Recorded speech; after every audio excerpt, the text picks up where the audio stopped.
Sometimes you just need something a little more formal to introduce your policy, and that's where a policy position email or letter is the perfect tool. On today's Better Advocacy in 10 minutes or less, we'll look at what is a policy position email or letter, how it is different from a one pager, and how you can use it to turn your passion into policy. All right, first, what does a policy position letter look like?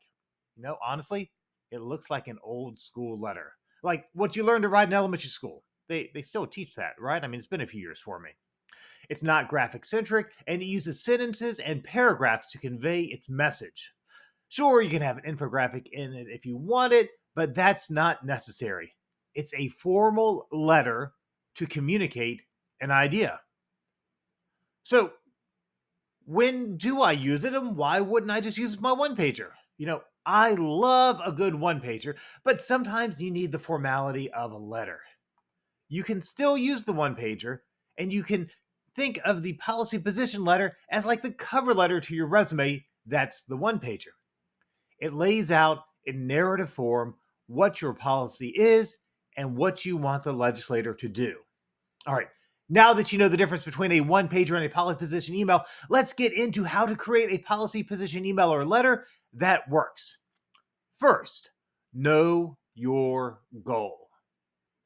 I've seen lots of orgs and individuals send these letters about a policy, but they don't have a clear purpose. Are you asking us to support legislation? Are you asking us to create legislation? Are you educating us about a policy you're working on with other legislators? Or are you just ranting about something and don't expect any response except for that canned form email? Make sure you have a specific purpose and stick to it. Second, keep it brief. This is not an academic journal or an op-ed. Those should be brief too, or your unedited blog post. You want to be clear and concise. I can tell you from experience that every time we'd get a letter that was more than one page or we couldn't see it all in our email pane, we knew we were in for a rambler and less likely to pay attention. That's just the way it was. But sometimes we were in a good mood and we tried to read it anyways, and the longer the letter, the harder it was to follow. By being brief, clear, and concise, you eliminate opportunities to confuse or even offend legislators. While keeping it brief, you can provide links and attachments that support your position. Just because you're being clear and concise doesn't mean you can't be detailed as well. You just don't need all that depth in the body of the letter. It will dilute your argument and make your purpose harder to follow. Instead, including fact sheets, one-pagers, news clippings, and reports that support your position as attachments to your letter. Finally, be clear with your ask and use the sandwich method. Have you heard of the sandwich method? You're basically making a sandwich. You can use it when answering questions or giving critical feedback. Here, the way you use the sandwich method is by opening and closing your letter with what you're asking your target to do. I'm writing you to support X. Here's why you should support X. Please support X. So you start with that right after salutation. Then you provide your clear and concise reasoning. Remember, not too long. You're not getting rambling here. And then you close right above your signature with the same ask as you had at the beginning of your letter. There is going to be no doubt in the mind of the reader about what your ask is. You've stated it clearly, twice. When you write a policy letter that has your goal in mind, is brief, clear, and supported with additional documentation, you'll have a clear and convincing letter drafted. And now that you've drafted the perfect policy position letter or email, how do you use it? Who do you email it to, and who do you hand deliver a hard copy to?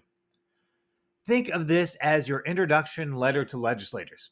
You're introducing your policy or legislation. You're asking them for support or opposition.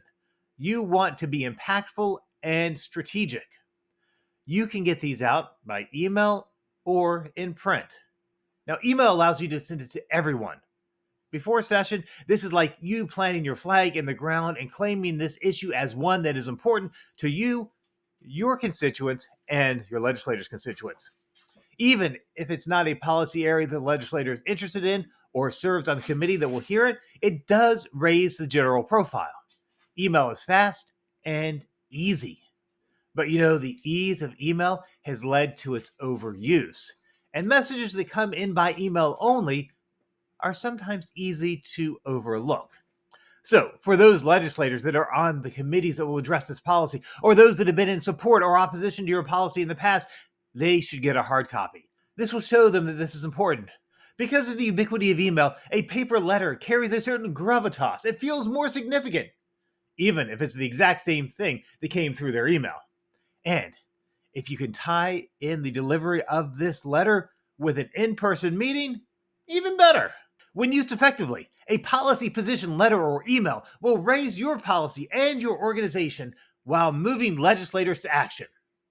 Looking for more guidance on how to turn your passion into policy? Message me or check out the other videos in this series. Better advocacy in 10 minutes or less.